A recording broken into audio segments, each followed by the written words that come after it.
No, we are. YouTube. Um, any chatting will probably go out to YouTube. And hello and thank you for joining us today as the quarantine continues its read of Dottie, relax, girl.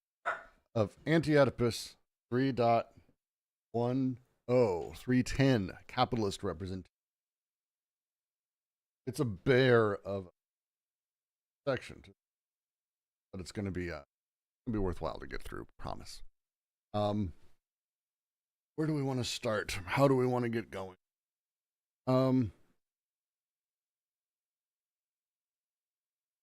We are at the page on the right. Why not say merely one code replaces another? Because we're going to kind of retread a little bit of room. We always do when we get to this section, because everything that's said in it really needs to be kind of overstated, restated, talked through, made sure everyone's sort of following, make sure everyone. As we go, don't hesitate to drop a note in chat here in Discord or on whatever and say, hey, I'm having issue with this word, this thing. What the fuck does that mean? Because we're going to be retreading and retalking about a lot of this. When we're talking here, just to sort of mini restate, and then we'll start moving forward and we'll see. Take us. We're here discussing specifically capitalist representation.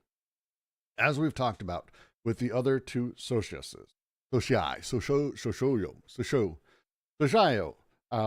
the earth and the despot. The way the earth and the despot function and how subjectivity is produced there, how we find production organized, impinges on desiring production itself. Desiring production is incredibly important to the entire process, obviously. So the ability for us to sort of talk through how representation in capitalism affects this, changes this, shifts this, makes the hello, Lily. How representation affects production, how it builds production, how it encourages specific types of production, got to be super important to the. That's kind of where we're at in this. And I know Jack joined us. Jack, do you have us in the middle of 247 as well?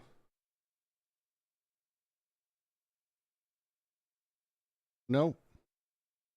I'm not sure. Oh, right. Well, that's right. You left a little bit early last.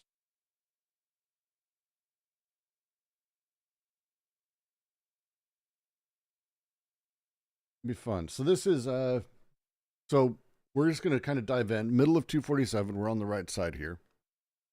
Why not merely? We'll continue from there. I think it's retreading that and talking about a handful of things. We're going to revisit those, talk about them, and then continue on our way through this. Why not merely say that capitalism, probably should. Oh, I hate always starting.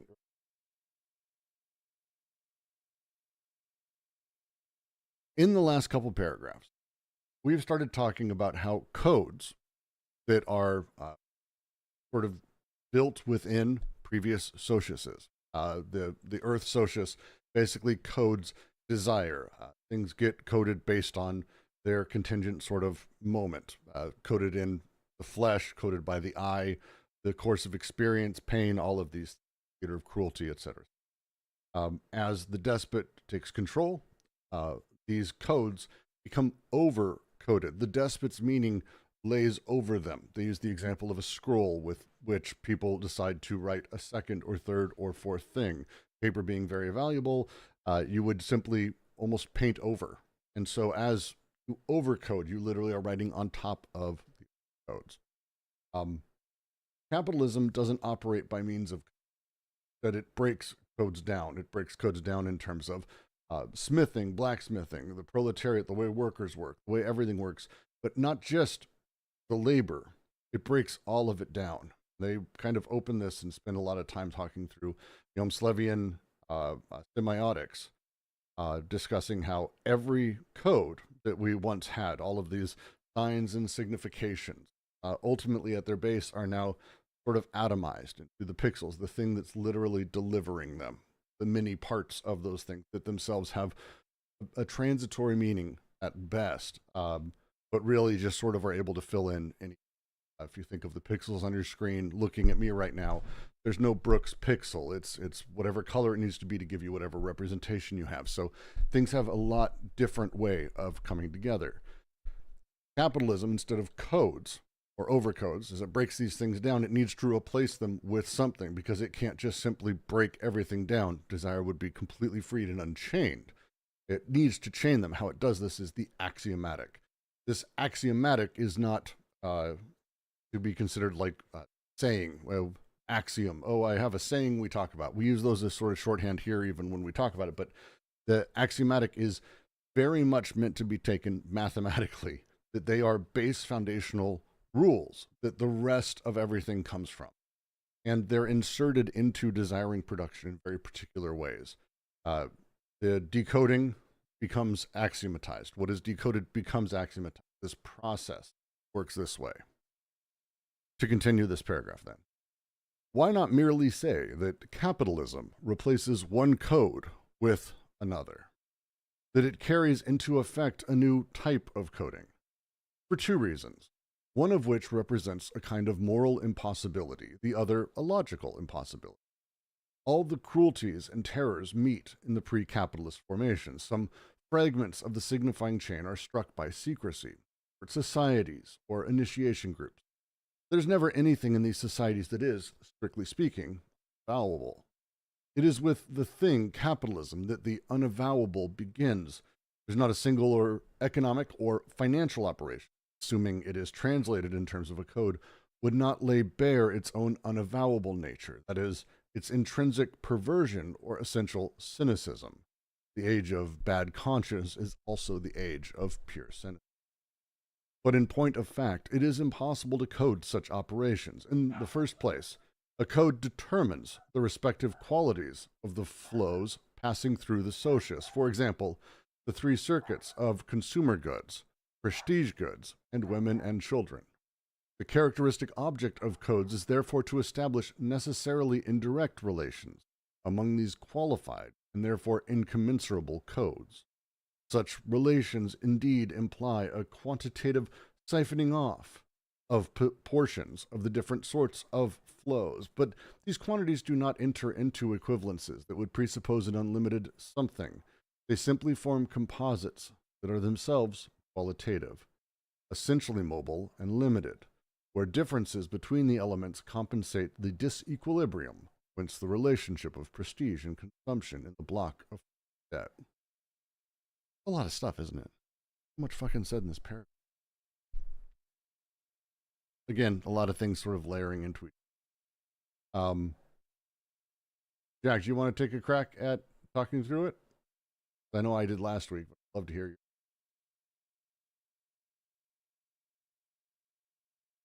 Or not, also.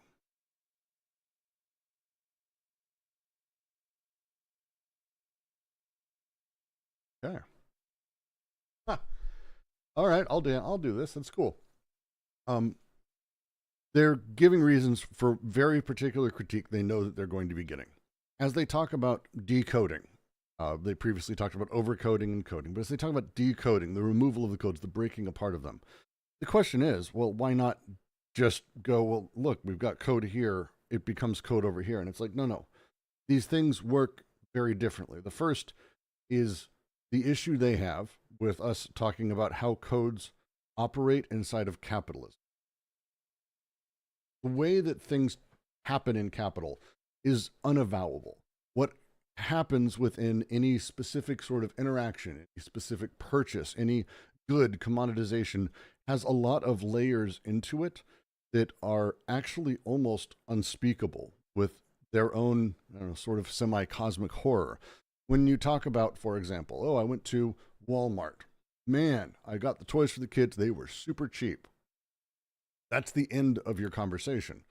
You don't talk about what all of those things imply and mean for that entire supply chain and setup. And a coded sort of operation socially, even overcoding, has a bluntness with it where things are upfront. They are avowed explicitly.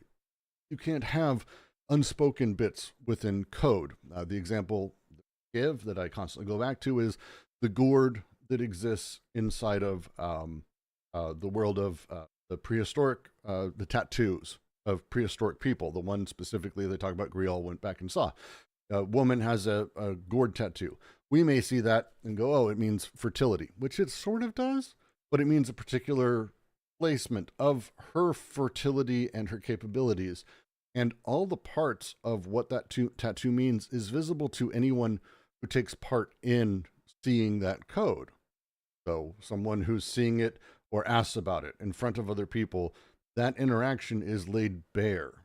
There isn't extra shit happening there. There's no subterfuge. There's no side cynicism. There's no anything else. But in capitalism, if I say, things really cheap, I bought this. Oh, you're with that guy. You're this person. You're the boss, whatever it is. Like, we have all these different things. They're not coded because there is a billion things of baggage sort of sitting behind it. It's unavowable. It doesn't mean doesn't want to be spoken. It just means not spoken. It's they don't take credit for it. Think of it as the code of kind of anything lays bare all the realities of it, contextually, socially, and contingently. But when we have this same thing said within capital, things are left out, to the side, to the edge, not necessarily even intentionally. It has nothing to do with that. It's just the unavowable nature of things. It's their way that these things work is unavowable. There is not a single economic or financial operation that, assuming it is translated in terms of a code, would not lay bare its unavowable nature, its intrinsic perversion, or essential cynicism. Marx talked early in his writing about, I don't want to say like good guy capitalist, but it's kind of like, I would almost say it jokingly that way now, where capitalists once actually were very upfront of what they were doing. They didn't really think twice about it. It's like, oh, no, I'm doing this in order to have fewer workers and pay people less. That isn't how we talk anymore. That's not how bosses talk, even though it's the end result of it. But this is the stuff that's unavowed now, because it's not coded. It's not laid bare. It's not. This thing is kind of their moral argument that they want to talk about how code operates versus what we're talking about with the axiomatic, where it allows sort of odd subterranean sort of realities, the unavowable. On top of that, though, they want us to sort of take a second and go, it's also impossible to code this type of operation. In the first place, a code determines respective qualities of the flux passing through the socius. For example, 3 circuits of consumer goods, prestige, women, and children. This code would place this. It sort of announces where they're at. Code determines the respective qualities. Code does. Important. The characteristic object of codes is therefore to establish necessarily indirect relations among these qualified and incommensurable codes. If this is Strauss, this is Godelier through Strauss. When you talk about coded societies, the way a woman is traded, and they talk about this, and it's why those sections are difficult. A woman is traded with another tribe or with another family for an alliance, right? They're not traded explicitly because they have a sort of value that's the same. Oh, she's worth $272, and this other thing is worth $292. We bargain, we kind of get there. We see this in video games when you have that bargaining screen where it's like all the stuff, and it's like you put all your shit in a pile, and it's like your money goes up, then the stuff you're buying, everything has a cash value. Everything has sort of a commensurate value. Not really how coded societies work. Things have a very particular value, but they're incommensurable as they start making their way through this. The object of codes is to establish necessarily indirect relations among these qualified and incommensurable codes. These relations imply a quantitative siphoning off of portions of the different sorts of flows, but these quantities do not enter into equivalences that would presuppose an unlimited something. They simply form composites that are themselves qualitative, essentially mobile and limited. So you can have, oh, we'll trade, my daughter will marry over there, we'll have some land we share here. There's value that's sort of talked about, but it's not hyper sort of broken down into a very particularized value system. It's little bits that are sort of taken off as trades happen. It's contingent. It's code-based. It's not the same as how capitalism works, because capitalism very particularly plays a different way, as they say, um, as they'll go on to say, I guess, not this paragraph. But that's that last bit, the relationship of prestige and consumption in the block of finite debt, these mobile blocks of finite debt. They would have things that sort of work to move stuff, but it's contingent. It's not a, oh, this is always worth $100. This is worth some level of dollars. It's not that. These things play very, very differently. And that's what they're getting through in this paragraph, is kind of separating code from what will become sort of dollar amount, capital, and the value of capital and how it works socially. Questions on this before we move to the next paragraph?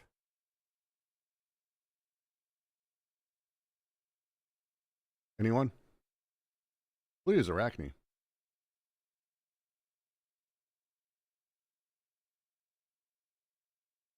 I am not awesome, so that makes it easy. Um,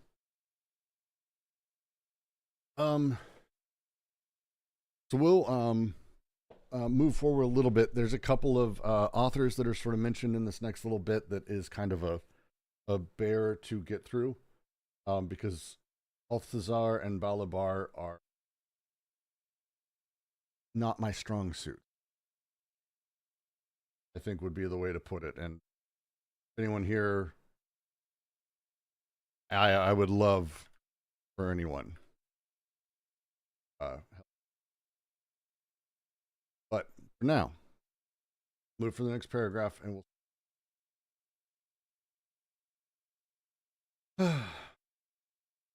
all these code characteristics, indirect, qualitative, and limited, are sufficient to show that a code is not and can never be economic. On the contrary, it expresses the apparent objective movement according to which the economic forces or productive connections are attributed to an extra economic instance, as though they emanated from it, an instance that serves as a support and an agent of description. That is what Althusser and Balabar show so well, how juridical and political relations are determined as dominant in the case of feudalism. Because surplus labor as form of surplus value constitutes a flux, see, that's actual flux, a flux that is qualitatively and temporally distinct from that of labor, consequently must enter into a composite that is itself qualitative and implies non-economic factors. Or the way the autochthonous relations of alliance and filiation are determined as dominant in the so-called primitive societies, where the economic forces in flux are inscribed on the full body of the earth and attributed to it. In short, there is a code where a full body as an instance of anti-production falls back on the economy appropriate. Why the sign of desire, economic sign, insists in producing and breaking flux, is accompanied by a sign of necessarily extra economic power, although its causes and effects lie within the economy. For example, the sign of alliance in relation to the power of the creditor. Or, what amounts to the same thing, surplus value here is determined as a surplus value of code. Hence, the code relation is not only indirect, qualitative, and limited, but because of these very characteristics, it is also extra economic. By virtue of this fact, engineers the couplings between qualified flows. Consequently, it implies a system of collective appraisal and evaluation and a set of organs of perception, or more precisely of belief, as a condition of existence, survival in the society in question. Thus, the collective investment of organs causes men to be directly coded, and the appraising eye, as we have analyzed it in the primitive system. It should be noted that these general traits characterizing a code are rediscovered precisely in what today is called a genetic code, not because it depends on an effort of a signifier, but on the contrary, because the chain it constitutes is only signifying in a secondary way insofar as it calls into play couplings between qualified interactions that are exclusively indirect, qualitative composites that are essentially limited, and organs of perception and extra-chemical factors that select and appropriate cellular. Sad.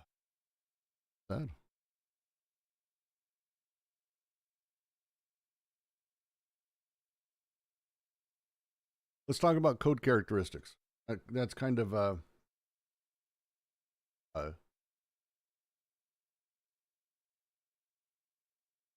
code characteristics: indirect, qualitative, limited. Those three things are basically in themselves something that can't really be economic. Economic is a little bit different. Economic is quantitative, quite direct, and not limited at all. It's we need to explain how capitalism, we need these very large sort of everything. It can't be limited. In fact, the totality of things is sort of necessary. If we didn't have the dollar sort of globally, or whatever the fuck was taking the place of the dollar, the ability to have exchange values between everyone would simply disappear. Everything has to come back to that unified thing. Is it's unlimited, almost unlimited. Indirect, quite direct. These characteristics are sufficient to show code is not and cannot be economic. Code itself is not economic. It's social, sure, but not economic, not meaningfully, if that word is to have any sort of meaning at all, to be perfectly frank. On the contrary, code expresses the apparent objective movement according to which the economic forces or productive connections are attributed to an economic instance as though they emanated from it. An instance that serves as a support and agent of inscription.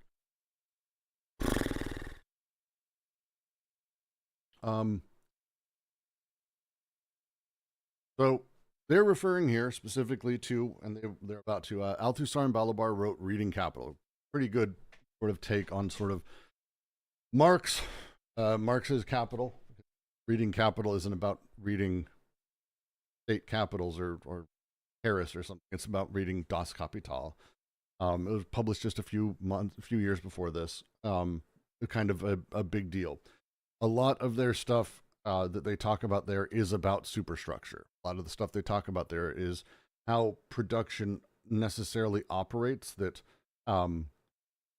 we can't sort of reduce politics to economic relations purely.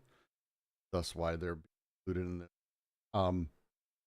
That social relations are reproduced in the structures. It's not so much this sort of other way around.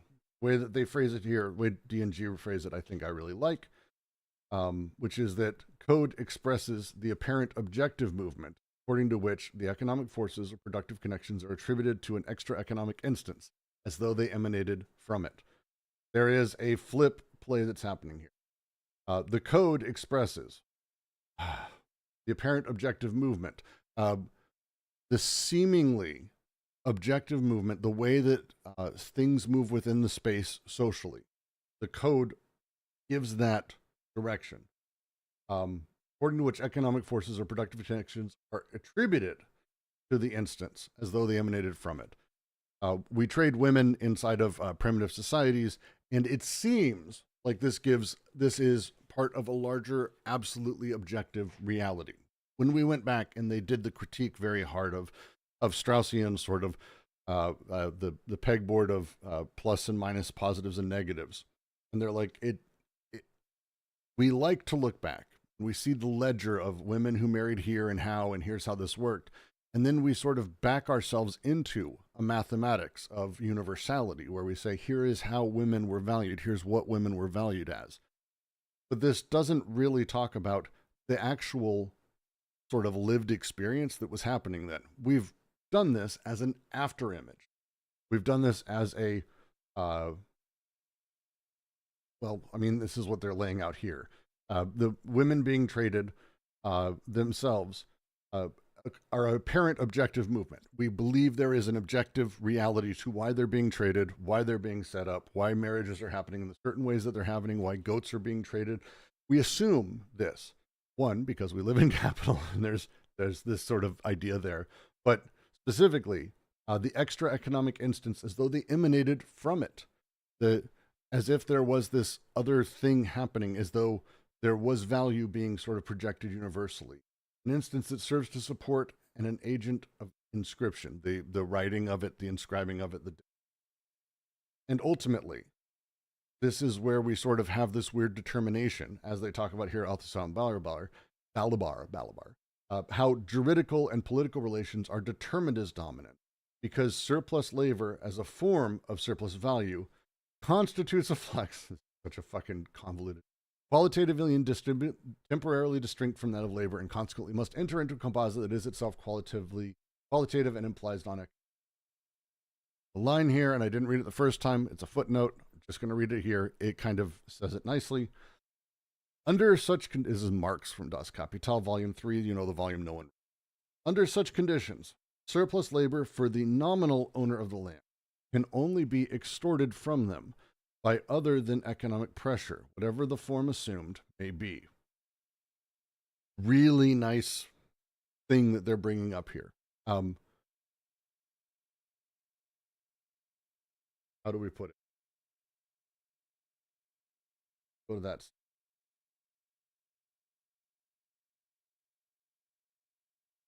If anyone wants to jump in, by the way, you're absolutely fucking free to. This is complicated shit, and I'm not as strong in it as I'd like to be. Love for people. No, Jack's listening, sitting there going, and I'm gonna. Brooks won't shut up, but that's literally any time, Jack. By the way.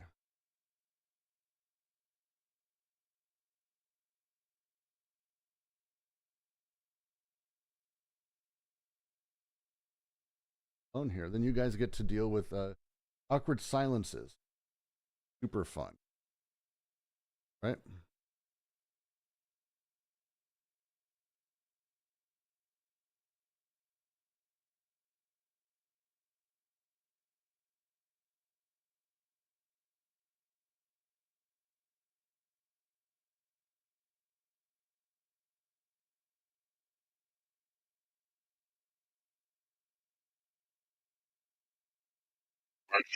A question is this language of decoding and axiomatics, is that a Marxist form of critique?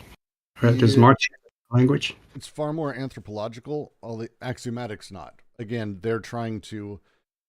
Anti-Oedipus is fascinating because it's bringing in a lot of different sort of disciplines and using language from a lot of them to explain things. Codes and coding, decoding, these kinds of things is very anthropological, ethnographical, sort of a humanities language around a lot of these things. Axiomatic and axiomatizing, this is far more calculus and mathematics. So these are very much them. Neither code a little bit, I think Marx touches into, but again, I wouldn't know. It's English words, and it's not really in the. But these things are principles he's touching into, but not direct the thing.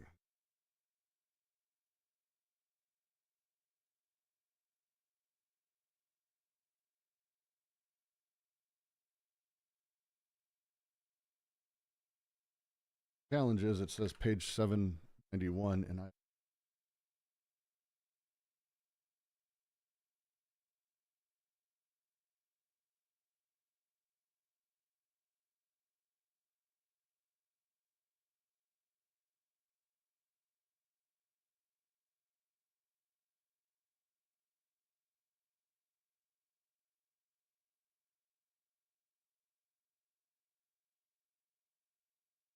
So is axiomatics related to the calculus, formulation of the dx and dy? Correct. Okay. It's related to the production of desire, particularly, and how the dx dy of capital. He's really, again, spending time helping us sort of work it into how desiring production operates. Again, the rate of change, dx dy with surplus for built, kind of baseline for even.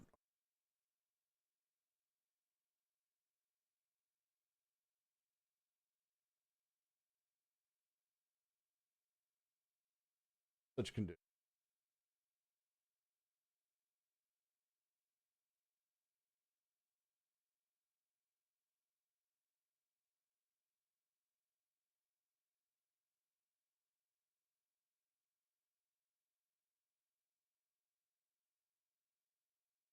That's not good.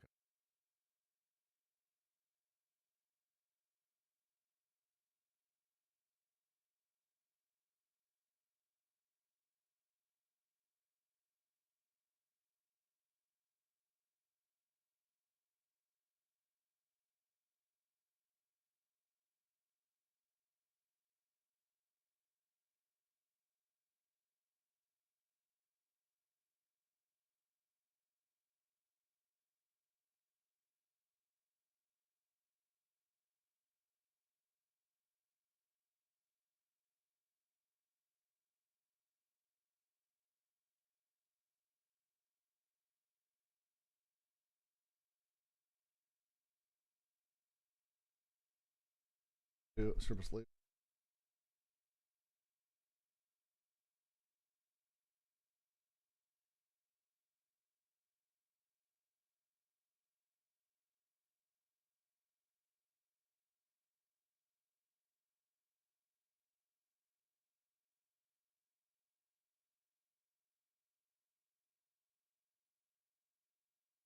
Very, very different.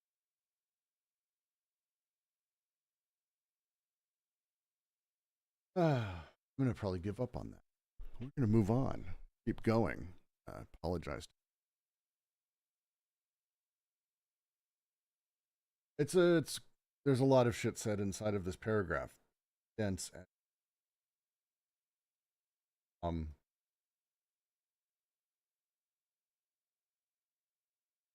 so in feudalism, we'll just take the text as it is. In the case of feudalism, surplus labor as a form of surplus value constitutes a flux at this rate of change, the commonly translated as flow, and it's probably flow here, constitutes a flow that is qualitatively and temporarily distinct from that of labor. Surplus labor inside of this is again the sort of excess value, excess created, excess moment within feudalism that they're talking about. We have this excess that is qualitatively and temporarily distinct from just labor itself, and must enter into a composite that is itself qualitative and factors. The way that, and this is how I understood what the line from Marx. Can't find it in Das Kapital. Bother this. The way that surplus labor is produced inside of feudalism with that little bit of excess necessarily has to become qualitatively distinct. We're not talking about the quantitative inside of this. Again, very particularly the way that the non-economic parts of all of it come together, the landowners specifically in feudalism, who really are the land that allows production to happen on it. There is an implication of these other factors inside of the entire thing, that non-economic, purely non-economic. This is one example they're giving of this. The other is the way the autochthonous relation of alliance and filiation are determined as dominant in the so-called primitive societies. The way that, as we talked about, the X and Y coordinates, the alliance and the filiative, are dominant in these societies, where economic forces in flux are inscribed on the full body of the earth and attributed to it. There is a code where a full body, an instance of anti-production, falls back on the economy, appropriates. This is the earth falling back on, the king falling back on, the landowner falling back on, all of the things that happen under this sort of space and claiming it for themselves. This is a very particular interaction that they're talking about. This is why the sign of desire, as an economic sign that consists in producing and breaking flux, is accompanied by a sign of necessarily extra economic power, although its causes and effects lie within economy. They're talking here about how capital itself has this sort of extra bit of power inside of it, of control. That there is this implication of the sort of second bit of power inside of it. That this isn't just purely the sort of clean economy, the kind of, not just purely this. At least, again, that's how I'm reading it. Feel free to disagree, anybody.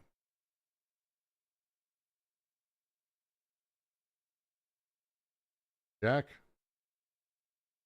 you just join and then like go mute. Love it.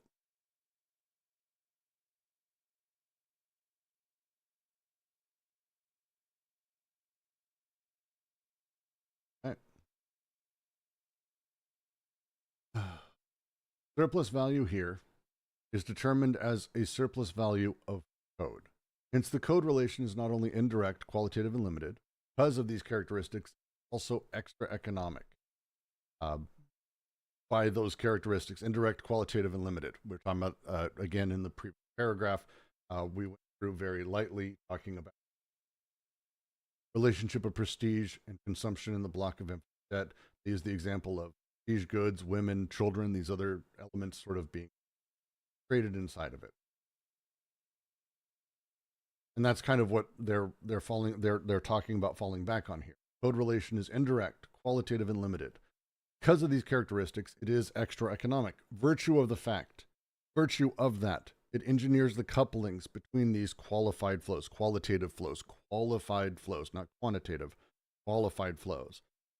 It implies a system of collective appraisal and evaluation, a set of organs of perception, or more precisely of belief, as a condition of existence and survival of the society in question.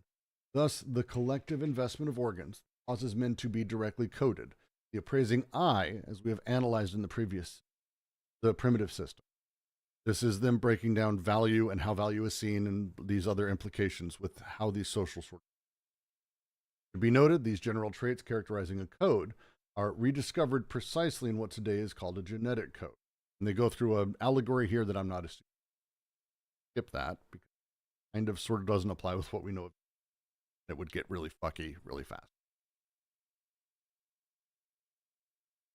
The way they're talking about it is more or less that the way DNA, they were talking about it, the way these bits work is they kind of exist and then they end up in positions where the chemical factors, the interaction that they have with everything around them changes what they do. It seems as though this DNA strand generates X. We see that. And the end result, this is not far from how we now understand epigenetics. But again, we tend to have a better understanding of this now. But when we see, oh, this is for blue eyes, this is height, this is for this, we think of genetics this way. But it's not the case. These little bits of code interact with the environment they're in, all the things around them, the chemical factors, all the stuff, and out comes the other stuff, but we see it as the code that did it. We've added in the rest of the story. This is the critique they had of Strauss early on, and they're being very careful to sort of revisit this critique now to go, here's why codes don't work now, why these things can't apply now. We've got to figure out something else that's happening in a different way for behaviors and other things to be controlled rather than having desire coded. It has to be something. This is the social axiomatics that they're talking about. And this next paragraph is basically introducing that full-throated and fully. A lot. We'll take a second. Questions on this? Thoughts on this? Ideas on this? Anyone? Love. Would you say that the coded society is much more deterministic as opposed to a capitalist one, which relies on axiomatics that is much more? Would that be more indeterministic? I'm not sure determinism would be sort of a lens I'd look at through it. Coded societies tend to be, I don't want to say more stable, but every relation, because it is bared and naked, tends to not have unforeseen secondary consequences. You tend to be very aware of what a marriage means because everyone is aware of the code and what it means inside of the contingent sort of. That sort of thing maybe has some implication for what you're talking about, but I'm not positive of.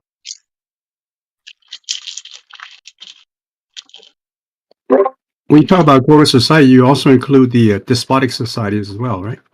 I would, yes. It's overcoded inside of that, but for okay, same kind of thing. The king gives the stability there. There's differences because overcoding changes the setup rather than codes being very local. It's overriding them from R. There's a temporality. Modest, I'm going to go ahead and there's a temporal distortion because we have sort of the time from an edict going out to people being able to deliver it, to people actually being able to realize it. There's meaning shifts and how it works. We go by just the free syntheses in the process of it. We have within the Earth socius, we have desiring machines and their connections, and then them being immediately co-opted or realized, sort of taken by the Earth at that point. The hunter out is just connecting. Back at the tribe, they're contingently sort of moving through a similar space, but it's social rather than directly visually real. The disjunctive of the either or the interpretive thing that sort of happens, that the king or the despot brings in, this shift gives a either or, but it's still sort of it separates. It gives that paranoiac secondary sort of action of is this what the king wants? Yes or no. Yes or no. Yes or no. Yes or no. King wants is what the despot wants. Is this the truth? And it goes again in that same order. The master signifier, master signification of Lacan is that of king, of the despotic despot's signification. And capitalism just breaks all of it, just shatters, and suddenly we have really no, I wouldn't say it's not determinate or indeterminate, but we do not have the same stable base or sort of thing to sort of go off of. Instead, it's a lot more complexity, a lot more production, a lot more distribution of it. And again, as they're bringing in Yumslev with just how communication functions, there's a lot more small parts and pieces that are each firing off, but never anything really having its own meaning. There's no letters, there's no setup, right?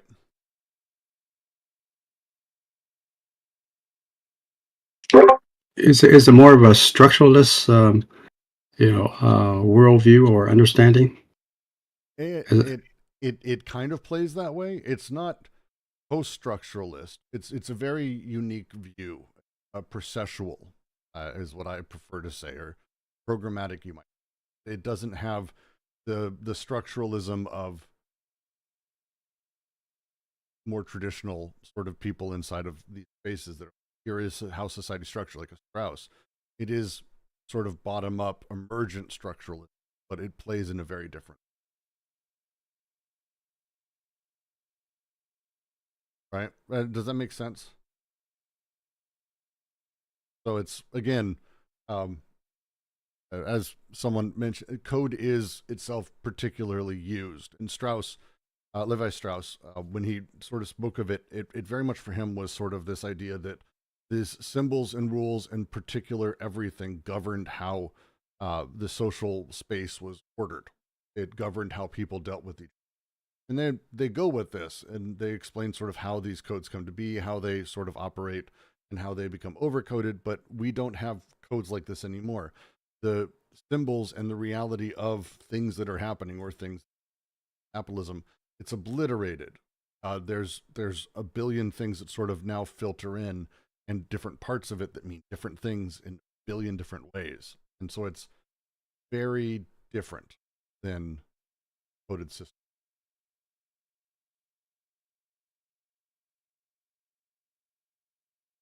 Does that make sense? Okay. And it's a lot. And again, this is not my strongest paragraph. Personally, this shit is incredibly complicated. So don't, like, anything I'm saying, this is like really base level, like trying to get through it, trying to help you get through it. But this is a thing that would be worth spending time on. Not going to bore everyone with that. It is one of those things I'm currently doing secondary reading on. So would capitalism be less amenable to a structuralist understanding?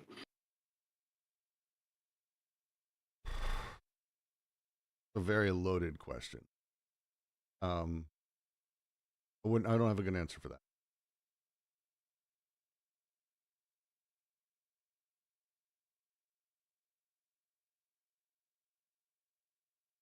Because that implies that other things are very structural. Not sure that's really what they're going for either.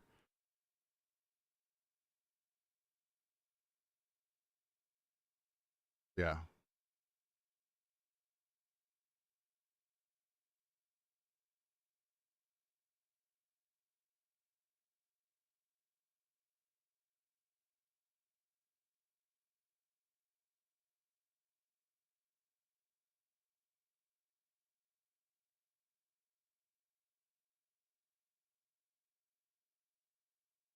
Yeah.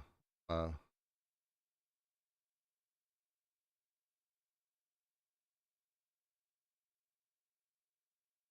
that's all I got. Okay.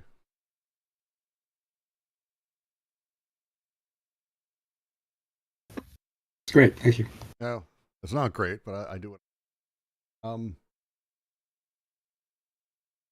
more a question of how code works. Please, Jack. Please.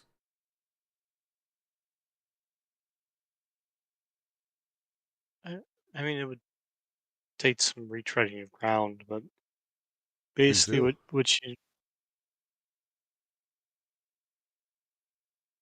at a very basic level, right? These two paragraphs are effectively trying to answer the question: why is it not enough to say that capital replaces one code with another, right?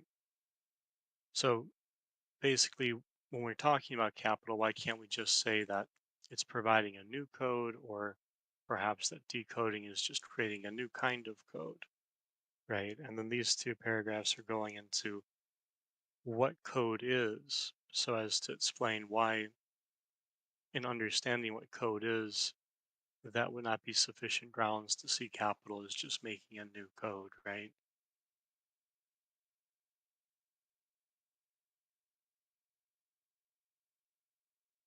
Yes. Please continue.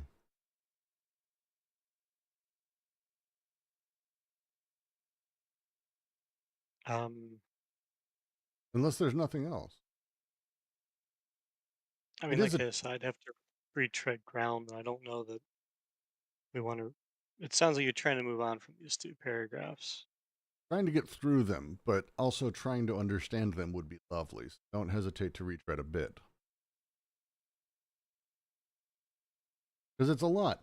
This shit that they're specifically going over here is in response to what they're assuming is going to be a critique.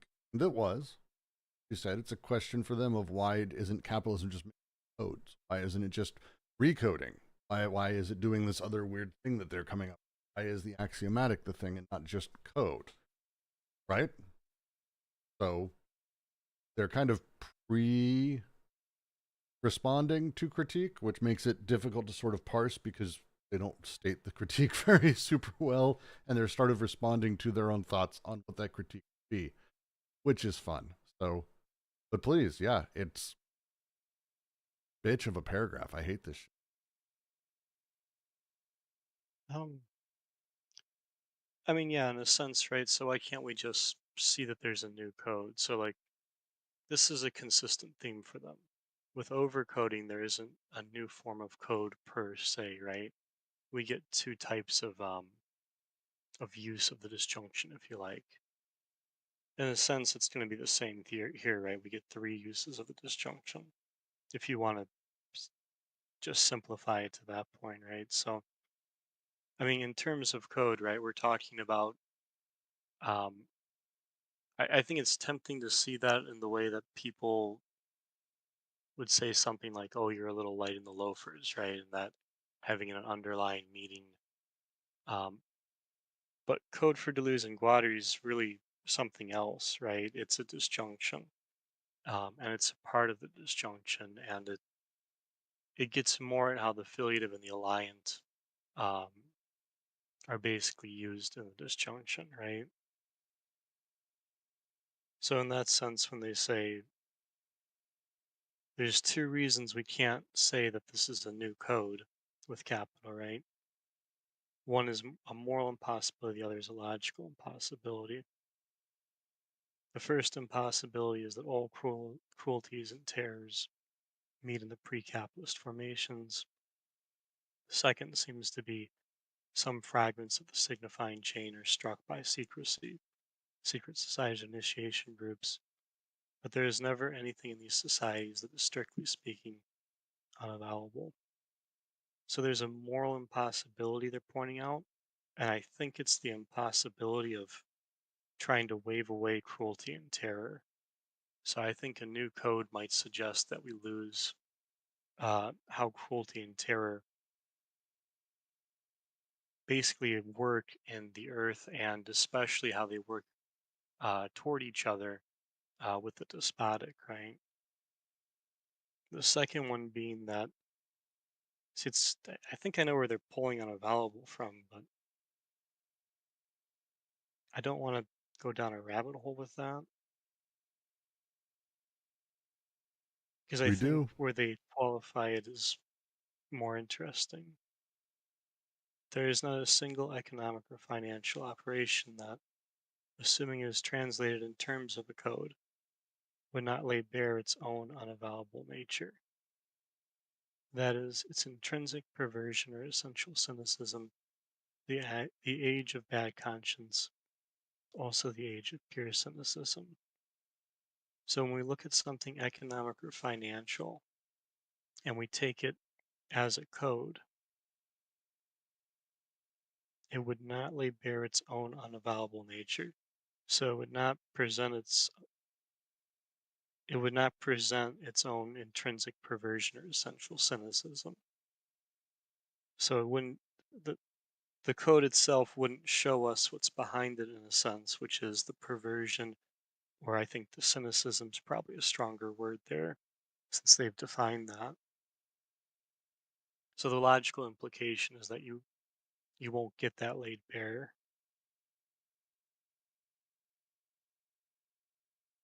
So what does a code actually do?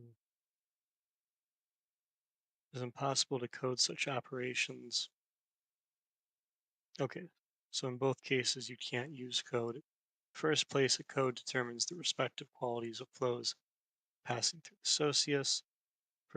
Okay, so we get qualities or qualifications of of items, we'll say. The characteristic object of codes is therefore to establish necessarily indirect relations among these qualified. So we get different kind of types of things that are indirectly related and therefore incommensurable codes, meaning they're not one and the same per se. Such relations indeed imply a quantitative siphoning off of portions of different sorts of flows. So there's a numerical aspect where if you have two going into a group, part of that two goes into another group, right? These quantities not even turn into equivalencies that would presuppose they don't have equivalency because there's not an unlimited something behind them. They don't quite say what that is, but they do What say is? it's What about is? an unlimited something. Well, I assume that means an to me, they're unlimited amount referring of to objects. what capital will be, which is sort of this odd, sort of the quantity of capital. There is no top. Like there is a finite amount of, in theory, all it is it is an unlimited something, and that's the challenge with. We're going to be talking in a moment, so just to stay on this, but also kind of talk about an example. The Tiv people of the Niger region had their sort of primary exchange mechanism. They had rods, these like odd wire copper things that they challenged with these rods that they couldn't really be broken apart. So they kind of couldn't be exchanged for things that were cheaper than that. Like they had to be it had to be something that was worth like 5 rods. You couldn't do like a tenth of a rod. And so you had this really weird interaction where women and the real sort of extreme alliance-based things couldn't purchase with a rod. Stuff that you could buy with a rod tended to be luxury goods, and then things below that you had sort of food and stuff that you couldn't really exchange rods for. And I think what they're talking about here is that the challenge of this, this is a deeply coded type of exchange sort of setup. The challenge is that there isn't an unlimited number of rods. It's not possible. It's very known that everything in this thing that I've just described, the entirety of their economy, limits. You can't quantify everything by something else. It's either limits of divisibility. Rods can't be broken down into, and exchange a part of a rod for a sandwich, all the way to I can't ever have enough rods to buy a wife. So this sort of odd reality that they're in when you're in this coded space precludes the ability for there to be sort of a universalized quantitative value system. It's something infinite, effectively. That's how I read this. Am I far off, or?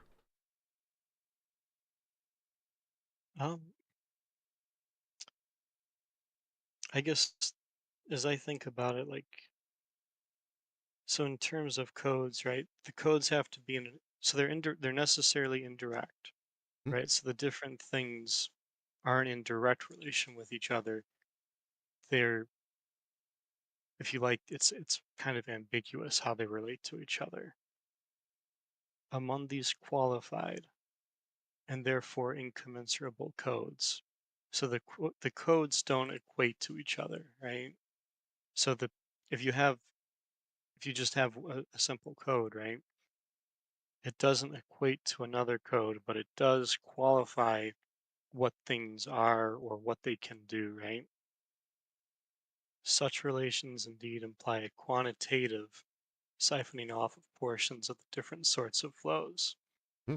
So, as insofar as you have flows numerically, right, a quantity of flows as opposed to a quality of code, the quantity of the flow, um, it's not consistent through its movement, right? So it's like in the economy, when money moves to a financial institution, some of that money leaks somewhere else, or at least that's a standard example.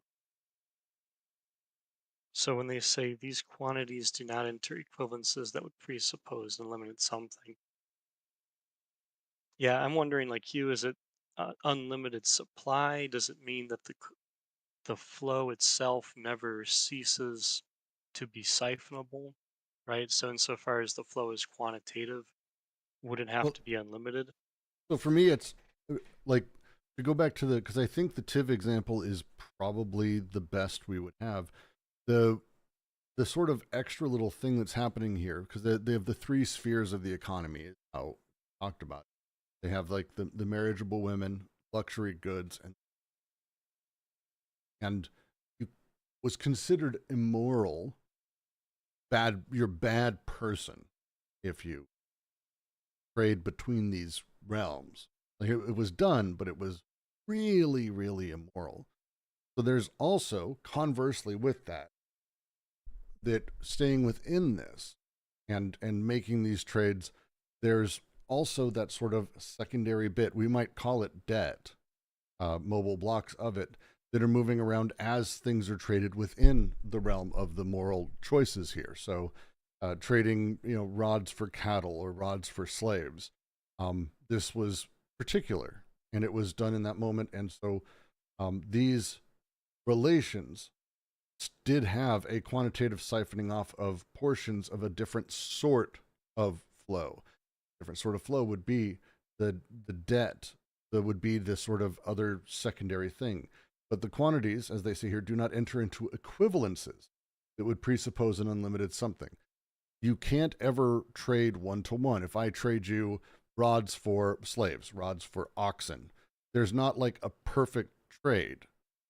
Someone is like, it's not how it really works. Someone's pissed off, or someone's owed something, or I'll give you 4 rods. Fuck, it's kind of maybe worth 5, but fine, I'll give you a deal this time, but you owe me next time kind of mentality. That extra little bit is siphoned off of the exchange. But specifically, they don't enter into equivalences that would presuppose an unlimited something. They simply form composites that are themselves qualitative, essentially mobile and limited, where differences between the elements compensate the disequilibrium, whence the relationship of prestige and consumption in a block of finite debt.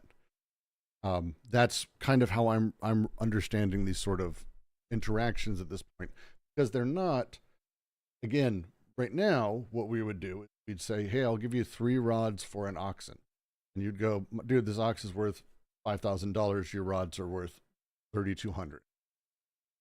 That's the unlimited something that we're valuing against, even though we're technically not even using exchange currency when we do it. We totally are. It's very particular. We're not adding in extra things. There's known value. It's sliced off. It's set. Versus the I'll give you 4. Oh well, if I give you 5, technically I'm fucking myself because 5 would be worth more than what 1 ox is. But maybe I do it this time because we have the secondary bit and there's this other thing going on. Like there's a lot of other shit happening because they are directly incommensurate.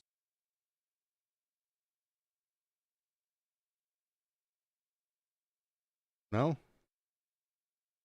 I think I follow you. This is how I mean, again, this is not easy I mean, shit. So I may be I, completely wrong, but this is kind of how I was reading. I think the trouble with them putting something in quotes like that and everything is, it leaves it kind of ambiguous to their point. It might be supply. I'm not. I'd have to think about that more. I think it's more that the equivalences aren't based on something unlimited. But to your other point about rods, right? I think where they go into the composite point, it does get a little bit clearer because in this sense, so you have 3 types of circuitry, right? Involving objects and flows. With that, they don't focus on it in terms of the quantitative, right? They focus on it in terms of qualitative composites. So you have bundles of different things, right? Hmm? So in that sense, where they go on to say they are themselves qualitative. So we're talking about the qualities of those different things. They're mobile, so they move. They're limited. So this sounds more like the earth, right? I think it was the earth at least, but let's put that aside from it.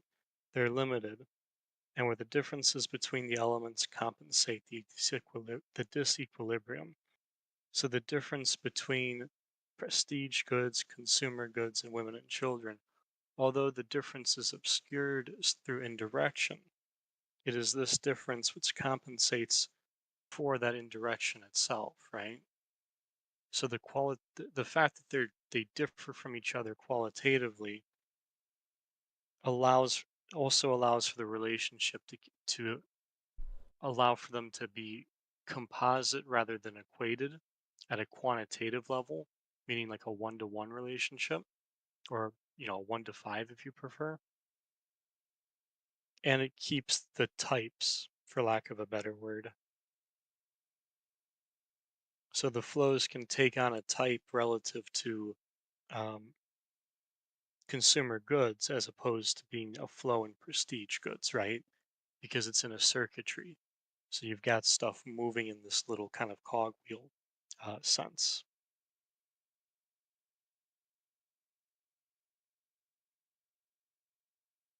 Yeah, Yeah. it's just that the codes in those 3 circuits aren't the same, aren't equatable, right? They can't be equated quantitatively.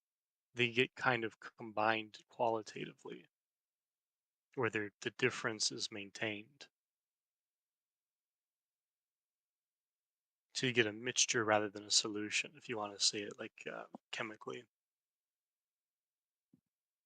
I think. Don't quote me on chemistry.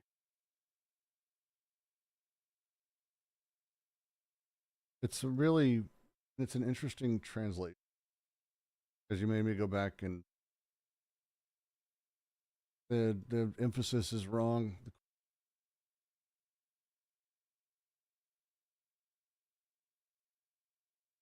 I mean, I think we got the basic though, right? Like it's basically 2 parts, right?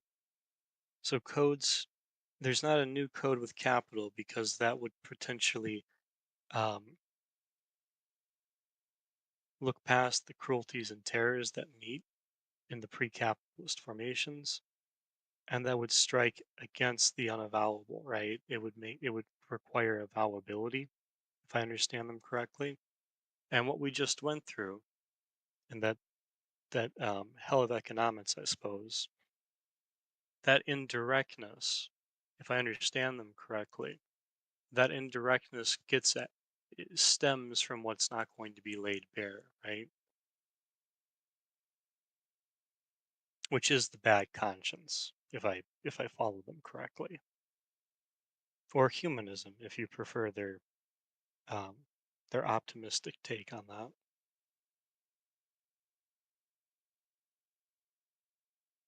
Yeah, I get you. I get you.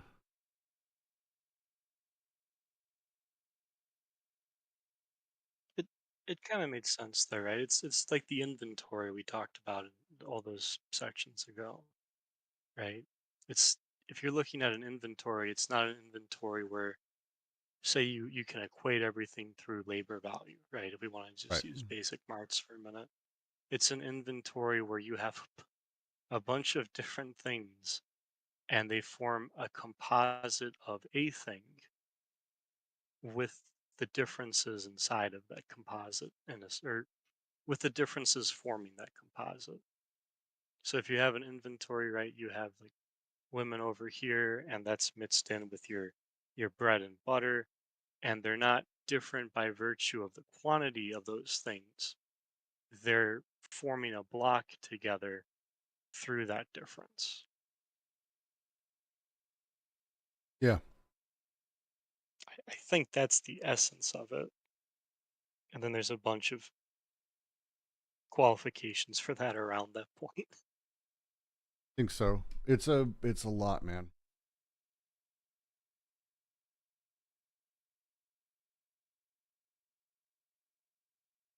Yeah, we can always revisit it next year. Yeah. I mean, we're gonna revisit it again. I probably end up doing this week Wednesday night streams. Now that my OBS isn't, I'll probably spend more time reading up in the next days on this. Try to get. I haven't really read Althusser and Balabar's treatise on capital. Probably should do that. Some of what.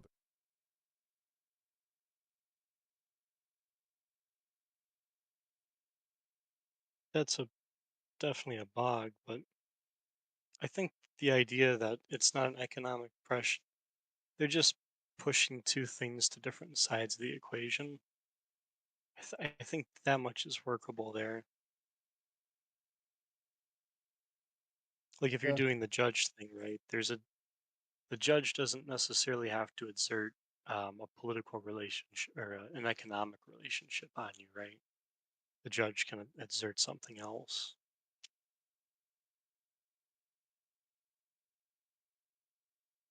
Yeah. These are a couple of those paragraphs that just don't get the secondary text help or a guide to Anti-Oedipus. Let's explain this, or I'm going to do a paper on this.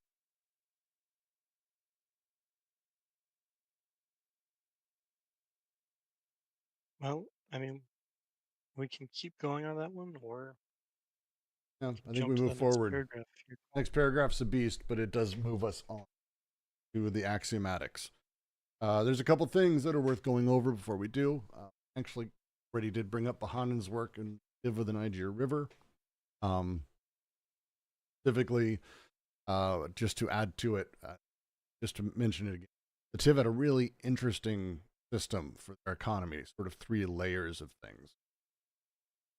Rods, which were considered a bit of a luxury good, they were prestige items given to people for various activities, sort of larger scale. TIV is a fascinating culture. They trace themselves back to one of two sons of Tiv, and like they're deeply divided but deeply communal. Really fascinating.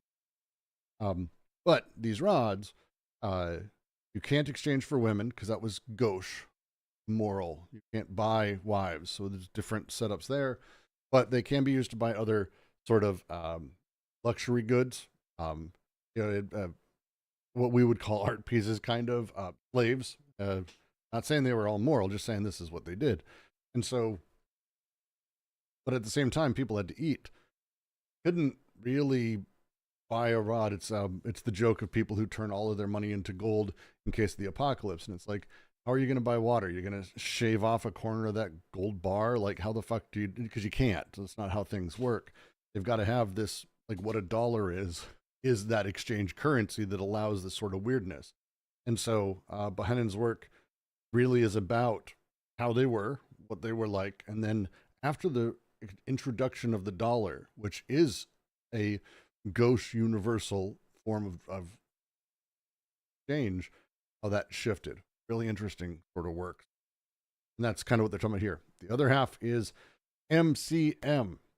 Those who don't know Marx, kind of like the thing. There's exchange capital, and then commodity currency, and then again exchange capital. The idea of how money shifts its form and becomes useful.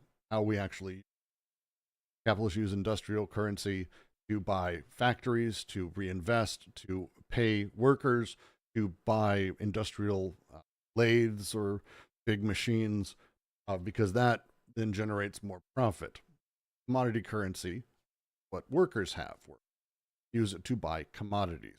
Not the same things, even though we use the dollar for all of it. It's a universal form of exchange. It's not the thing. Formula is MCM. Google it. Go to read Marx. Please read Marx.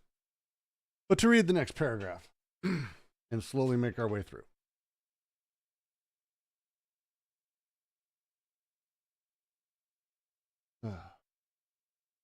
So many reasons for defining capitalism by a social axiomatic stands opposed to codes in every respect. First of all, money as a general equivalent represents an abstract quantity that is indifferent to the qualified nature of the flux. But the equivalence itself points to the position of a relation without limitation. In the formula MCM, the circulation of money as capital has therefore no limits.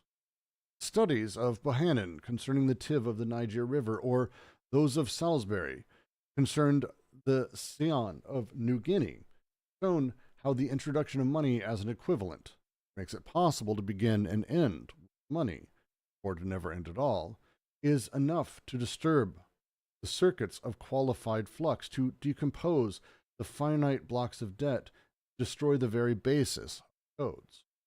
Secondly, the fact remains that money as an unlimited abstract quantity cannot be divorced from a becoming concrete, without which it would not become capital and would not appropriate production.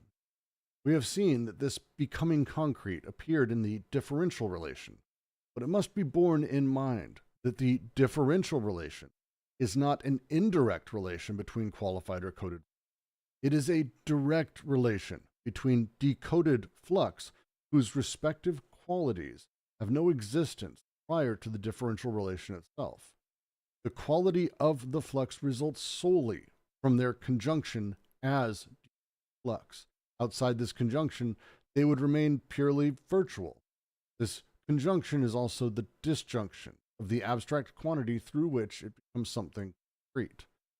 dx and dy are nothing independent of their relation, which determines the one as a pure quality of the flux of labor, the other as a pure quality of the flux of capital. The progression is therefore the opposite of that of code. It expresses the capitalist transformation of the surplus value of code into a surplus value of flux, whence the fundamental change in the order of powers. For if one of the flux finds itself subordinated and enslaved to the other, the reason is precisely they are not to the same power, x, y squared, and that the relation is established between a power and a given magnitude. This is something that became evident as we pursued the analysis of capital and labor at the level of the differential relation between flux of financing and flux of means of payment or income. Such an extension merely signifies that capital has no industrial essence functioning other than as merchant, financial, and commercial capital, where money would take on functions other than those deriving from its form as the equivalent. But in this way, the signs of power completely cease being what they were from the viewpoint of a code. They become coefficients that are directly economic, instead of being doubles to the economic signs of desire and expressing, for their part, non-economic factors dominant. That the flux of financing is raised to an entirely different power from the flux of means of payment signifies that the power has become directly economic. And yet, as regards paid labor, it is evident that there is no longer any need for a code to ensure surplus labor, when the latter is merely qualitatively and temporally with labor itself is merged qualitatively and temporally with, I'm going to restart that sentence. And yet, as regards paid labor, it is evident there is no longer any need for a code in order to ensure surplus labor, when the latter is merged qualitatively and temporally with labor itself into one and the same simple magnitude, the condition characterized by a certain value flux.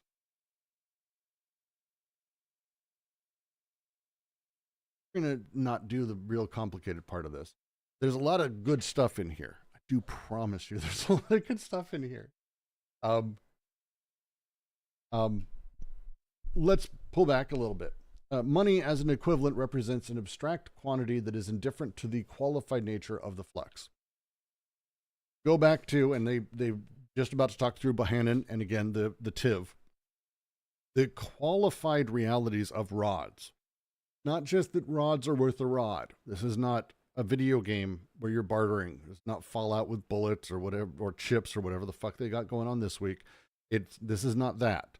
There's not a uniform singular form of currency.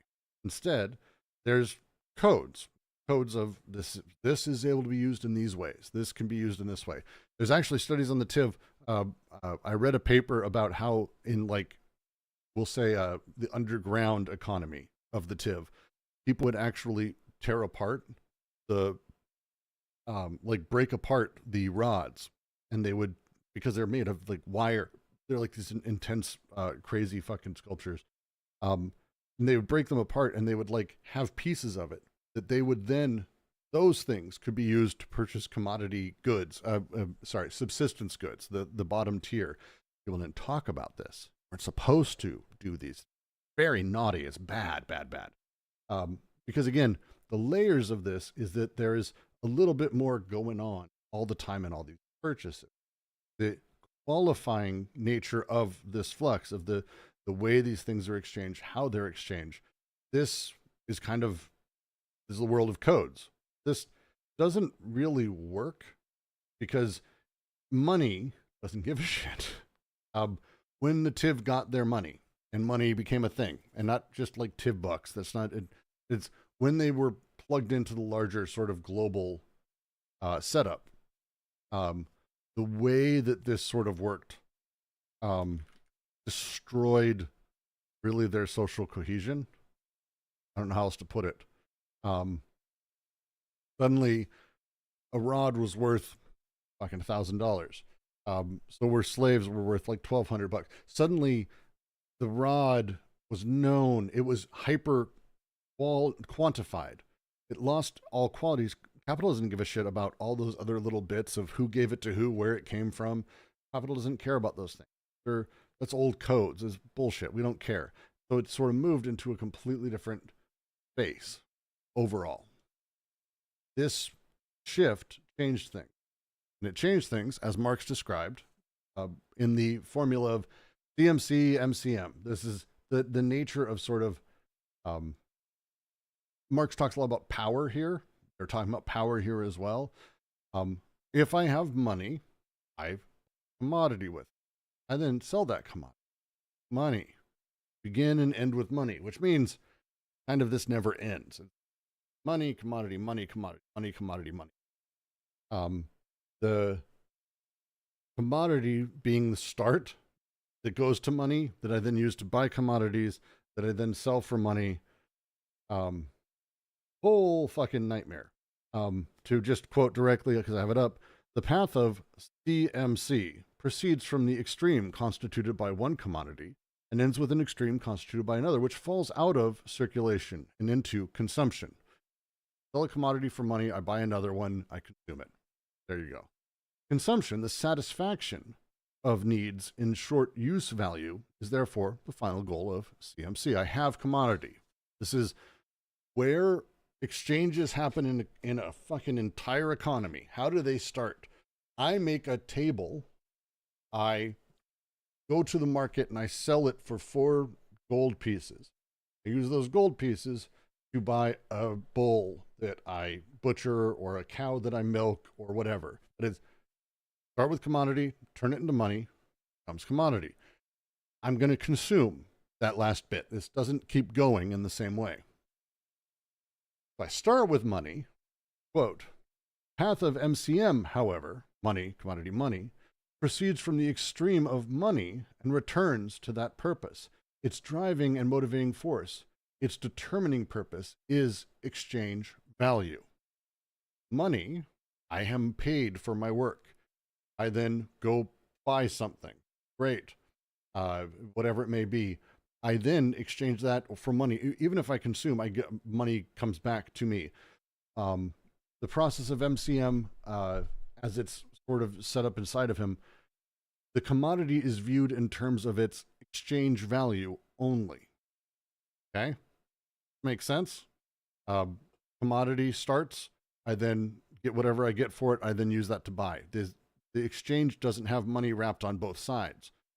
But if I have a commodity in the middle, I need to make sure, I have to make sure that the exchange value is proper, because money's out both sides. I start with money. I need to make sure I'm not paying too much or too little for a thing. So the exchange value to the commodity is the big deal. And then the reselling of that is the big deal. There's an old calculator game I played in high school that I think everyone at one point or another has played a form of. It's called Drug Wars. And there's a lot of these sort of economy games, but you buy in one area and you sell in another. That's the game.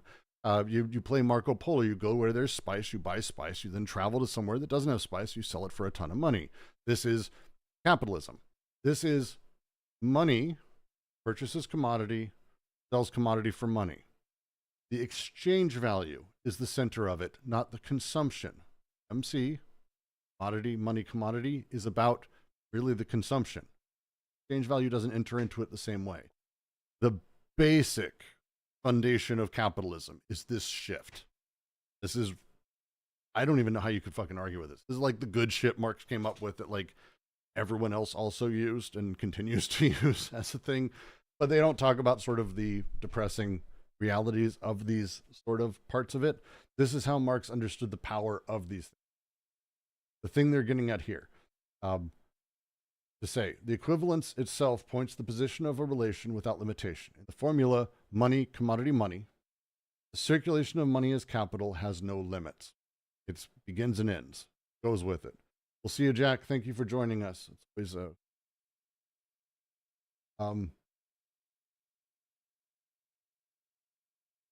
So, to read, the studies of Bahanin concerning the Tiv, or Salisbury concerning the Shan, have shown the introduction of money as an equivalent, which makes it possible to begin and end with money, not begin and end with rods or not begin and end with other shit you have. That's fine, but it's money. Makes it possible to begin and end, and therefore you never end at all, is enough to disturb the circuits of qualified flux, to decompose finite blocks of debt, and destroy the very basis of codes themselves. Because it did. It shatters, like go look, it shatters all of these communities. Because once you have money as the start, once money and exchange value is the thing that everything becomes imbued with. I mean, go out today. If you are a collector of anything, if you buy or purchase anything, go on Amazon, go wherever, that there's a global marketplace now in a way that there's no such thing as like, there's no such thing as like going somewhere to get a deal, really. Once upon a time, I used to do big, huge road trips. It was my favorite thing was to go to like pawn shops. And you go to pawn shops like in like Anna, you go to pawn shops in outside of Illinois, you go in like Indiana, you go Kentucky, you just go to all these different shops and maybe you'd see some cool stuff. They would have no idea what it's worth where you're from. Now we have eBay. Now we have shop.com. Now we have Amazon and Facebook Marketplace and all this. There's a global marketplace. The value of these things is like kind of wild and open in that way. When he wants to comment, double is too new. Well, you should be able to unmute yourself now, Dublo.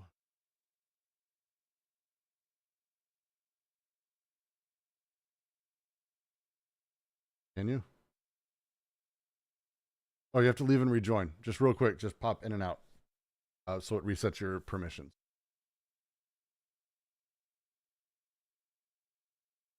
But I've given you permissions to speak, so you should be able to speak at any time. Keep going. Oh, there you go. And wait for them to come back. There's Dublo. And look, you're unmuted. Hello? Am I getting through? You are getting through, and you have a lovely baritone. Not too bad. It's a good day today. Oh, what's on your mind?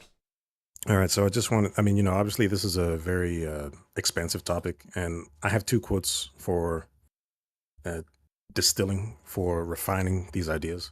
First one is from Marx's Capital, section 2 of volume 1. And it goes, let us take two commodities such as a coat and 10 yards of linen, and let the former be double the value of the latter, so that if 10 yards of linen equates to W, the coat equates to 2W, right? So here we have him citing the concept, the letter W as a sort of code. It doesn't exist in a meaningful capacity. You can't point to W. You can't even, cite it. All it is the relation between two things that themselves can be understood. All right. So the other quote is a bit more involved. It's from what's called the 9 chapters of the mathematical arts, which is a Chinese composition. Right. It's a Chinese composition that was made in like 200 BC. And it goes. I'm just just so you know, I'm going to require you to put both of these sources and have them typed out in the chat so that way I can look into this. But please go ahead. I'll do that. Right. So it reads this. The translation is loosely this. Today there is a market being held. Right. So there's the buying and selling of goods. If someone buys 8 items, there will be a surplus of 3. If someone buys 8 items, there will be a surplus of 3. It's a bit ambiguous as to what is the surplus, but once you hear the full thing, you'll understand. Please, you're fine. Yeah, please. If someone buys 8 items, there will be a surplus of 3. If someone buys 7 items, there will be a shortage of 4. Now, what the surplus is referring to is basically the ratio that people can have in terms of the items, and it asks in response. So this is it's sort of a worksheet that they had for understanding whether or not people could comprehend how to hold a market. It asks in response, what are the number of people and what are the prices of goods, right? So all it gives you is that there are 8 people at market who are offered, and when they're offered whatever's there, they have a surplus of 3. But when there are 7 people, there's a deficiency of 4. So just to move forward, just to relate this directly to what is being said, the concept turned into what we now call linear algebra. So a system of coefficients can be, going back to math, and you read, you did the whole thing about 2b plus 3, or 2a plus 3b plus negative 4c equals 0, right? It's been a while, but yeah. I mean, I'm a little old to go back to my high school algebra, but yes, I remember these. Sure. And then you would have a different ledger, and you'd have to equate it to 0, or you'd have to isolate for the variable, right? So conceptually, it's kind of hard to understand why, when you have a surplus and a deficiency given some amount of number of people versus some amount of number of items, it's difficult to comprehend the code that is being pointed towards. But if you were to just lay out the what mathematicians call the coefficients, it gets a lot easier to comprehend when a rod is more or less than what is being offered for it, even though you don't necessarily have a direct way to measure the code itself. That's all I wanted to say. No, I mean, and that's great, because it's quite literally what they're talking about is like the fascinating interchange when we move from the coded space to the one where value is explicit, when we start with commodity versus start with money, and how the exchange operate.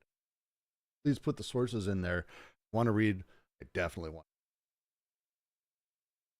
to read the, I don't remember the title now. Yeah, the nine chapters of mathematical art. So I'll have to, I think I might have to get a translation for it, because it's one of those esoteric compositions.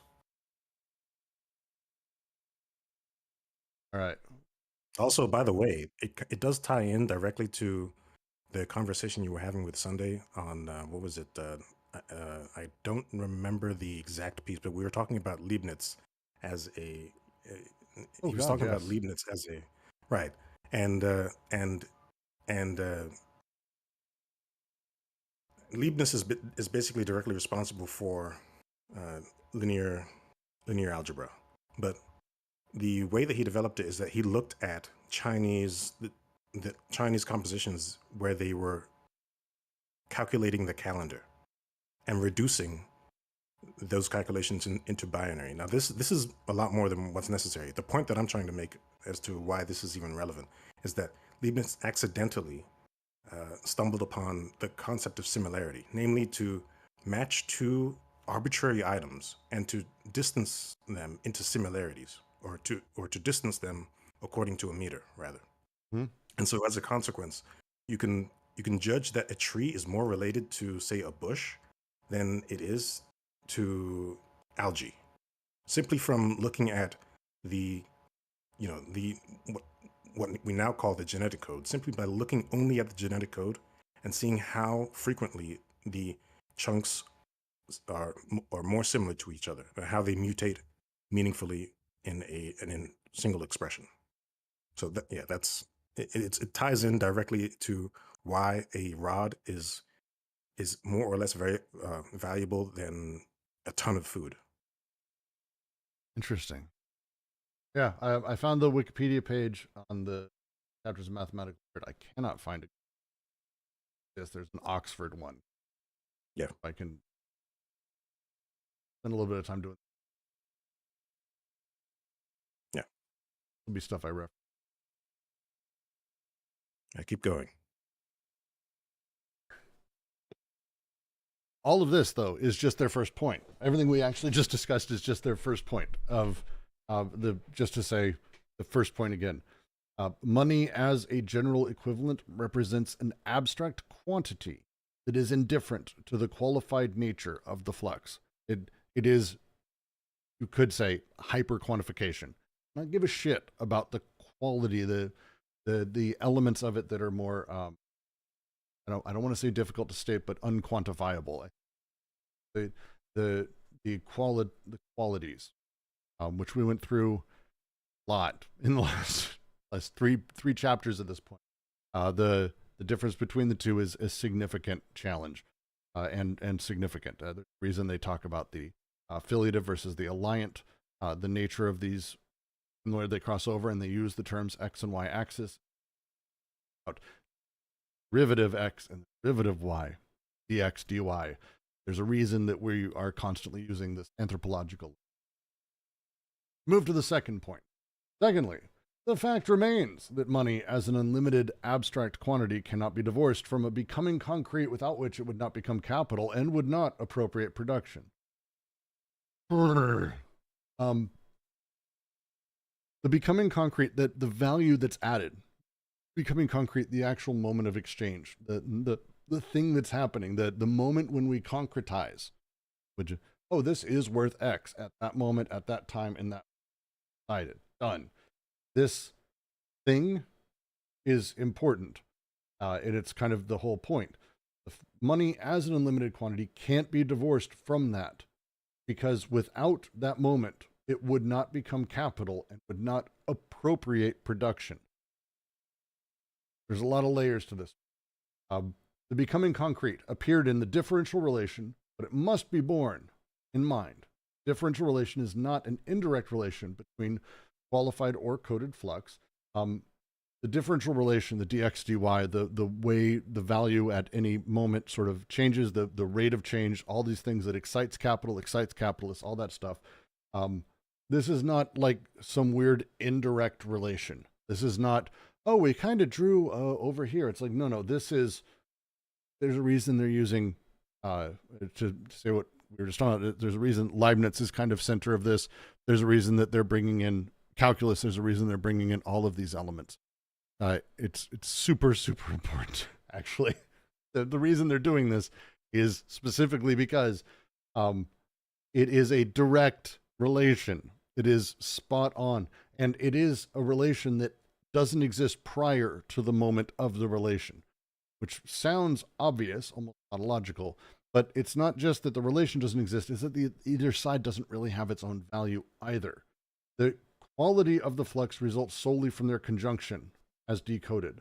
Outside of this, they would remain purely virtual. Without the conjunction, without this moment, the dx or the dy, if they never hit, they're just, really, they don't come to be concrete. They never have that moment of becoming actualized, of value generation, of quantification. Like, they stay in this sort of odd virtual space. This conjunction, also the disjunction of the abstract quantity through which it becomes something concrete.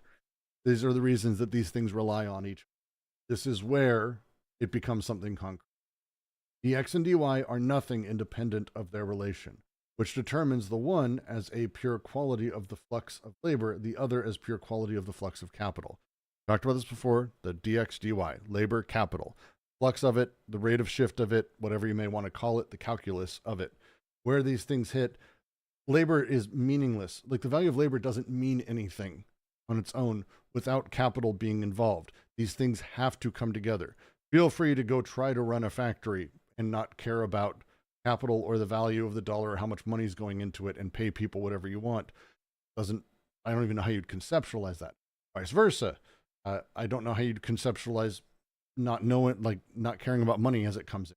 Like, these things have to come together. They don't work without the other. And that's kind of the big deal that he's talking about. Again, the second point, money as an unlimited abstract quantity, which is this an infinite referential surface where we're able to go, oh, here's what a value is.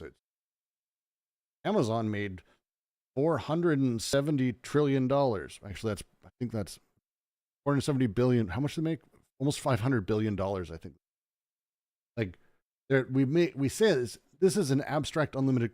There's no limit to capital. That's not a thing. This abstraction, this value that it has is kind of only in the relation of these things. Without the relation of these things, all of it falls apart. What value is $1 if a man can't buy a sandwich? That exchange is the rest of it as well. All these things impinge on each other. You cannot have dx or dy separately. You just can't separate them out. Progression, therefore, is the opposite of that of a code. It expresses the capitalist transformation of the surplus value of code into a surplus value of flux. This is the shift, and this is the change. Things can't go without each other. Code totally can. Code can do whatever the fuck it wants. Code doesn't give a shit of what went into making the rods. The TIV doesn't, oh my God, this is an artisan rod. What the fuck? No one. A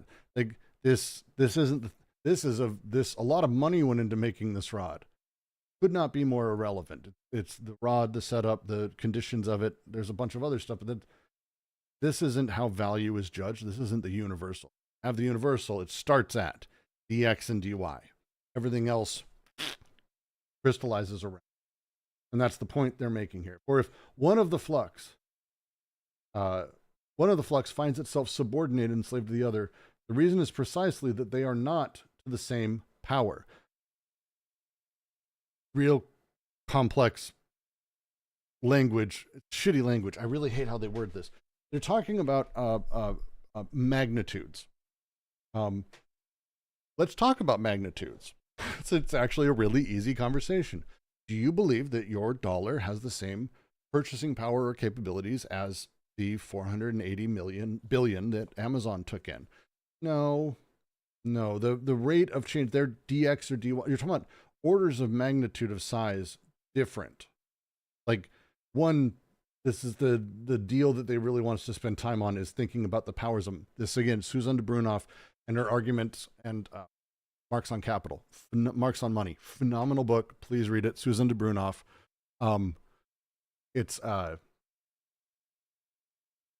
one of the tricks we play on labor, that we use the same numbers and the same scale to talk about their money as if their money had any fucking relation to the hundreds of billions of dollars that corporations flows through them and runs around them every single day. We talk about it.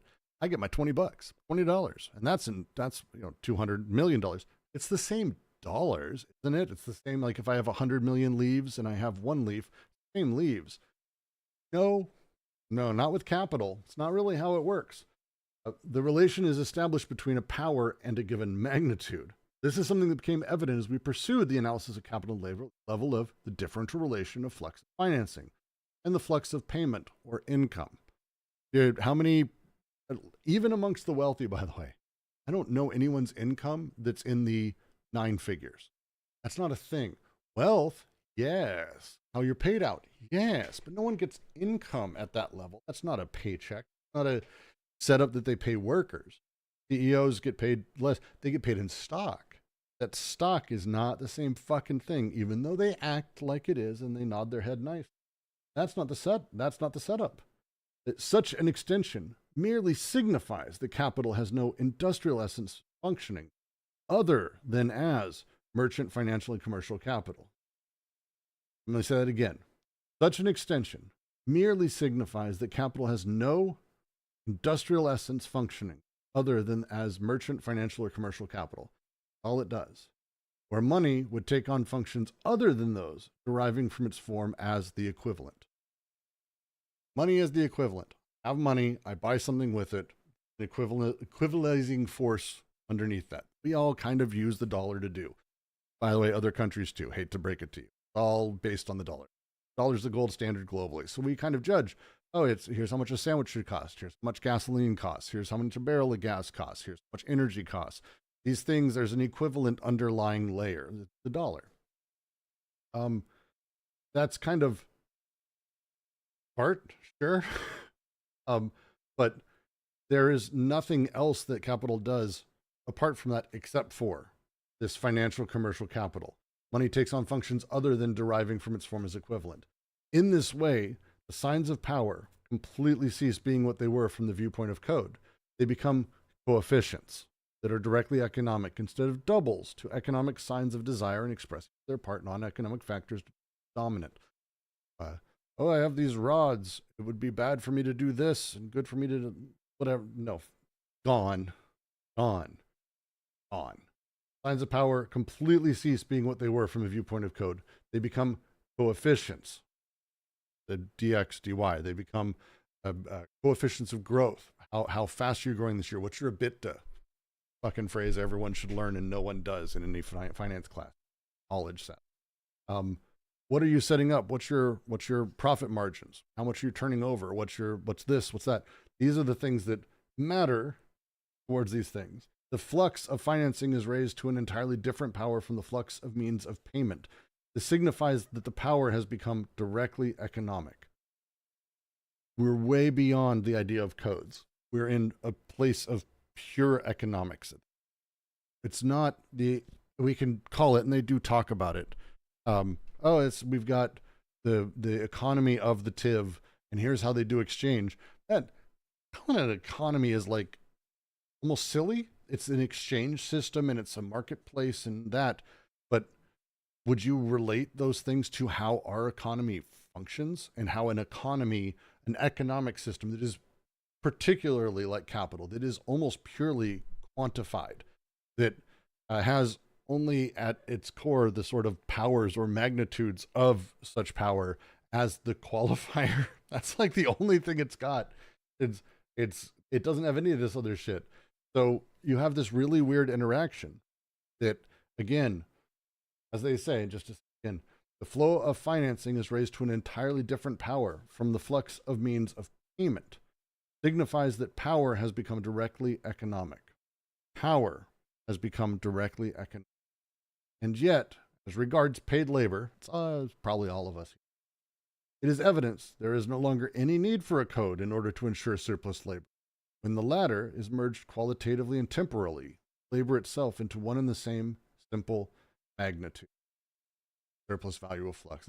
We've just been turned into, labor has been turned into this particular thing. We don't need the codes of this type of labor or this other type of thing. They're all broken down. These are all shattered. These are all made purely quantified. Completely different shift over coded or over coded sort of economic, just in general. Big push. That is, I'm not going to go to the paragraph. I'm not going to go to the next paragraph today. But we'll stop here, and I'm going to take a second. Hey, what you got? Questions, comments, anything else?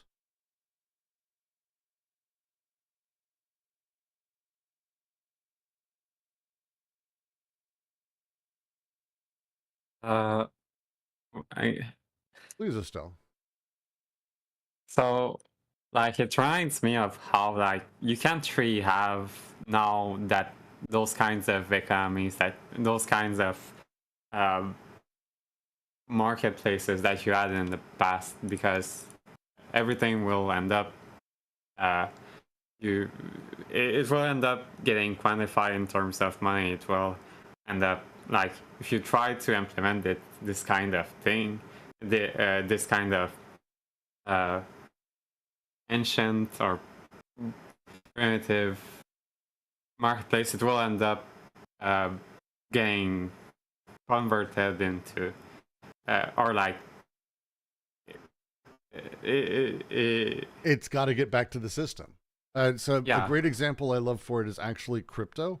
I find crypto endlessly fascinating, probably for reasons I think it's fascinating. And specifically, crypto tried to make, or claimed they were making, and I think some people genuinely really thought they were making tokens that were divorced from their dollar value. They were their own thing, and they had their own system of values. Now, this is not how any of this works. Now, it's a fascinating interplay economically in and of itself, but all of them came back to what is their dollar value? Every single fucking one of them. Because that's how it's going to work. People put money in, they expect to get money back out. MCM, it doesn't stop anything else. It's always at the base.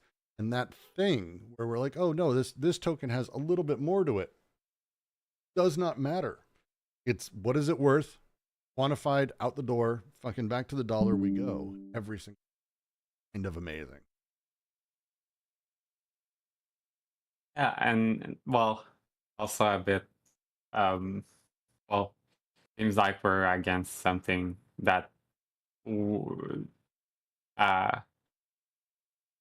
assimilates everything. Everything's assimilated in terms of what does it cost, what is it gonna bring you in terms of dollars. Mm-hmm. Everything. I mean, that's the necessity here. Yeah. It's yeah, that's pretty much it. Look at WAG doing mathing it up good, by the way.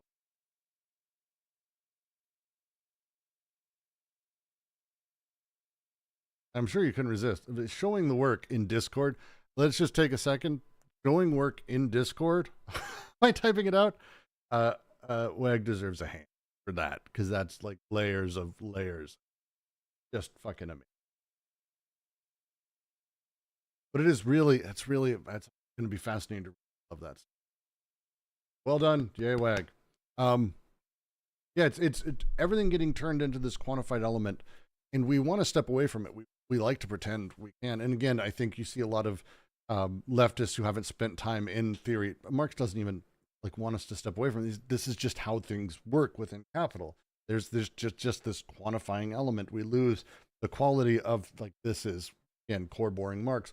But as you get into it, how does this function? What is the implementation of this? Where does power come in? They're being very explicit about how power actually exerts itself in capital.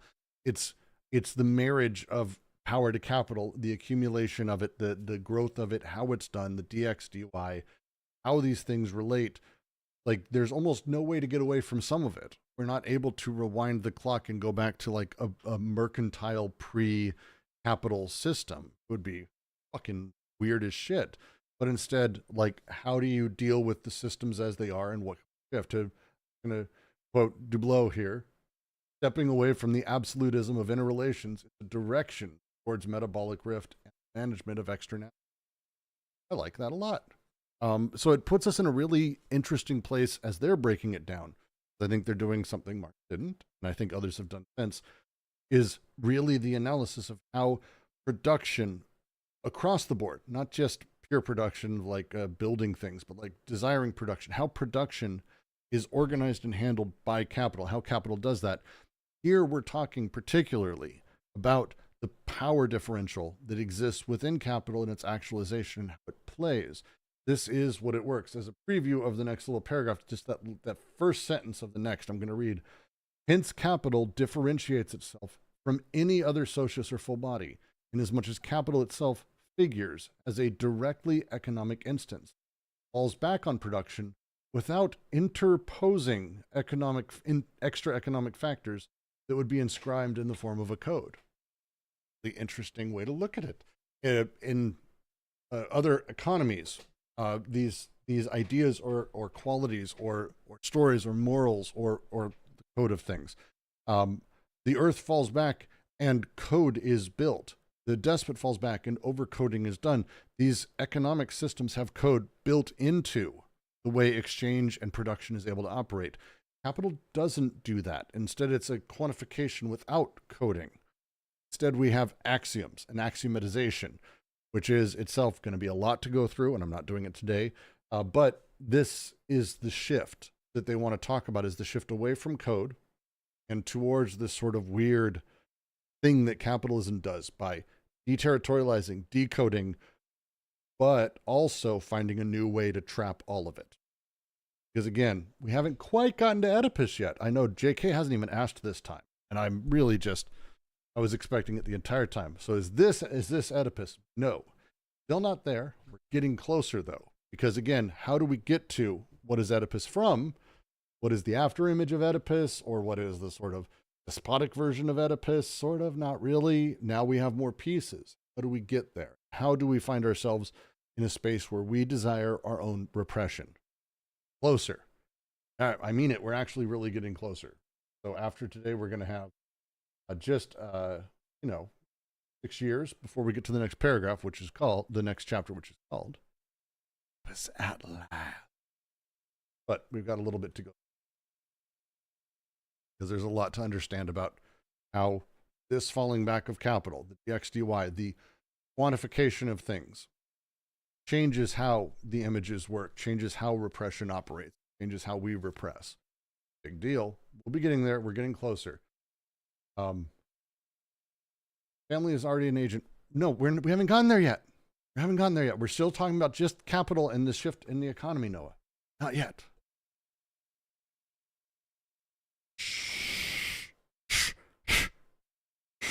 Quiet.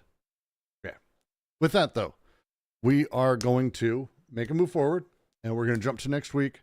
I'll see you all there. We're going to end for the day. I appreciate all of you coming out. Dublo, great contribution. Everyone else, thank you for contributing as you did. Please contribute more. We always love it. Do and show your work. Be WAG. Be more WAG. More WAG would be great. Otherwise, we'll see you all next week. Wednesday night, I'll be doing my soldering stream, and we'll kind of be going over a bit of this. I need to read some Balabar, which I said this last year, and I didn't fucking do it. So I'm going to try to read some Balabar, and we'll make our way through it. So we'll see you all next time. Till then, keep on anti-Oediping. Keep on anti-Oediping.